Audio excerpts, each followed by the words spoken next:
What up, YouTube? Before we start the video, we got a very important announcement for you. That's right. We have our new milestone giveaway for 2,000 subscribers. That is a CGC 9.8 graded Thor #1.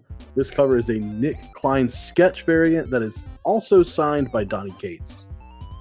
What? Are you crazy? Yes, we are. When we hit 2,000 subs, we're giving away this bad boy. So make sure to hit that subscribe button, ring that bell, and give us a like. It would be much appreciated because we want to give this away, but we only can do that when we hit 2,000 subs. Let's get to the video. What up, comic fam? I'm Jim.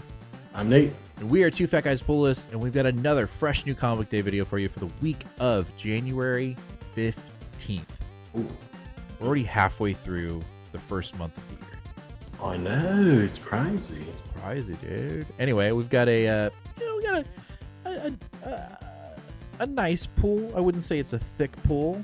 I would say small but mighty. Small but mighty. I like that a lot. So let's go ahead and get into it. We're going to kick off the show with Boom's Wind, The Power of the Blood, issue number 2, the third arc in James Tynion IV's epic. Pick of the week. Probably. I don't even need to read it. It's going to be my pick of the week. Probably. I would agree with that. It's been wild. We're already 2 issues in, and shit's hit the fan. Wind has been captured by the vampires. They're sucking his blood, his blue blood, to make other vampires who can fly, because apparently in this universe, vampires haven't been able to fly for centuries. Mm-hmm. So now they're all sprouting wings. But we're also using Wind's blood to resurrect the Bandage Man, who was at the beginning of the very first arc of Wind, who was a bad dude. And we'll see if it works. I would assume it does, but yeah, it will. I don't know. What are the consequences going to be? I don't know. It's going to be intense. I think. Did they say this was the final arc of this book, or am I just feeling like it is? I wouldn't be surprised if it is, because James is doing his own thing. He's starting his own publishing company. I don't think he's going to want to be with Boom for very much longer. I don't know. I guess we'll see. I'm along for the ride either way, even if he moves it over to his own imprint. But it's crazy what this little COVID baby book has turned into. I mean, we're entering year 5. I know we've had huge breaks in between, but this has been a story that you and I have been captivated by since pretty much we started doing the show. Mm-hmm. Yeah, I like the COVID baby. I like that. I think it's I have a COVID baby. Don't you have a COVID baby? Yeah. I mean, she was 5 months old when COVID happened. So yeah. I mean, that's whatever. I'm sorry. That was a tangent. Let's keep moving on. Next up, over at Image, we got The Moon is Following Us, issue number 5. And I know we just said potential pick of the week over there but this is also a potential pick of the week. I can't. That's why I said small but mighty. These are hard hitters, heavy hitters, bro. I'm not going to try to explain what is going on in this book if you haven't read it already. I'm just going to tell you need to go read it. Daniel Warren Johnson is cooking. The man's on fire. He is just awesome. I mean, he's quite literally, I don't want to say he's filling the void that Donny Cates has left behind, but I kind of feel like he is, because he's just doing some crazy shit. Yeah, he's kind of like a natural successor as far as this epic feeling of epicness, but having strong emotional stuff too. Yeah. Also, Riley Rasmus is just god tier in this book. Yeah. His art is just amazing. So yeah, their art, their back and forth art between regular life and the dream world is perfection. Chef's kiss. All right, next up, we have over from Dynamite, we have Space Ghost, issue number 9 from David Pepos. This has been super fun.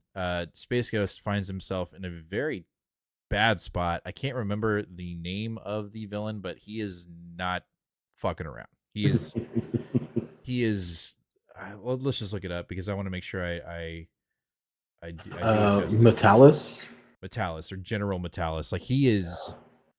Yeah, I can't even describe. The guy is a badass, and Space Ghost may have met his match. So we'll have to see. Dude is going to conquer the universe.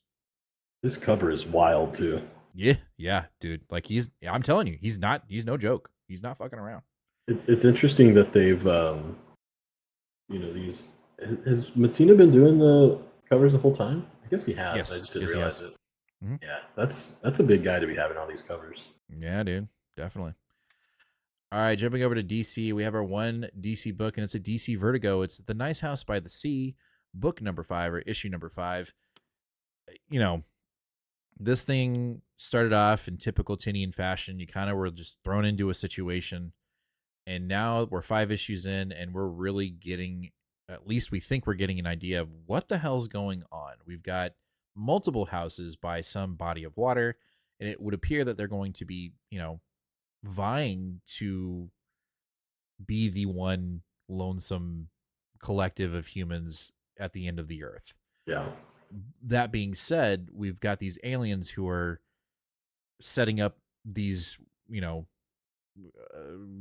encampments. And it would appear that there's some emotional connection in each of these houses. And we have a former lover of Walter in another house. And it seems like we're going to have to do like a escape mission rescue and get this former lover out of the house, or he will be killed by what looks like not the perfect humans, but bloodthirsty humans, the ones that are very vengeful and spiteful. I know that's confusing. If you're not reading it, you're like, what the fuck? Well, I'm reading it, and it's still like this. I love this book, but like I do have to sometimes mentally prepare and be like, okay, yeah, you might have to read this twice. You might have to start over because, like, especially unfortunately with this one. I mean, when was the last time we had an issue here? October. Yeah. October was the last time we had an issue, and like that's rough. That's hard when it's a book that's asking you to pay attention to minute details. Right. So I would say that's my only little critique of this book, which I think that's fair. But... No, that's definitely fair. But I will say, as we get more and more issues, it's quite literally like the analogy of like you're walking through fog, and you're just, as you get through more and more issues, the fog kind of dissipates. It does. So I'm anticipating that dissipation. Alliteration. All right. Hey, I'm interrupting the video. It's only because I've got something really important to tell you. I know you know what we're giving away when we hit 2,000 subscribers. I gotta let you know about what we're giving away when we hit 1,250 subscribers. We're giving away this Uncanny X-Men #1 signed by Jim Chung, CGC grade 9.8. When we hit 1,250 subscribers, you could potentially win this, but you have to be subscribed to our channel. So hit that sub button, ring that bell, and give us a like. Let's get back to the video, shall we? All right, we're going to kick off Marvel with Exceptional X-Men issue number 5 from Ewing. And things are not going well with Kitty Pryde and her version of the X-Men, or her students. They've found out that she was essentially an assassin during the end of Krakoa, and that she killed people. And, oh no. So one of our new team members isn't having it. I quit. I don't know how literal. Is that Melee? I believe so. I don't know how literal this is going to be. I'm enjoying this book. This is one that I know a lot of people are jumping off of, and that's okay. But I would say maybe 30% feels kind of like homework, whereas the rest I'm enjoying. So I'm going to stick with it. When it starts getting more heavy into feeling like homework, then that's probably when I'll drop it. But I'm just not there yet. Some people are, and that's okay. I like hearing you talk about it, so I know what's going on in that realm. That stuff. I'm doing you a service, and you a service. All right. Service me. Next up, we have another X book, and we have Storm, issue number 4 from Ayodele. I enjoyed issue 3. Storm, was essentially the cancer that was killing her was taken away by Dr. Voodoo, but the stipulation was she lost her mutant powers for, I can't remember if it was 24 hours or 48 hours or a week. It might have been a week. And so in that week, she went to Louisiana and, stayed with Rogue and them and that team. She trained with Wolverine. She slept with Wolverine. And then she was called upon by the Doom Supreme to meet her in Latveria, and that's what we're about to see right here. And I don't think she has her powers at the moment. She has one day left. She has like 24 hours left of her not having powers. So she's in a bit of a dicey situation at the moment. But going back to, we didn't talk about this book on the show because we had that night off, or we canceled the show. But yeah, when she leaves Louisiana, like Rogue's like, so you slept with Wolverine? And she's like, yeah, I don't know. Bye. And she just leaves. And Logan even kind of like Figures, right? But I don't know. I think there's something there. I think Ayodele is definitely cooking something. And I am looking forward to it. I really liked it. Like when it happened in the book, I was like, oh shit. Like that was an oh shit moment, and it ended up becoming my pick of the week.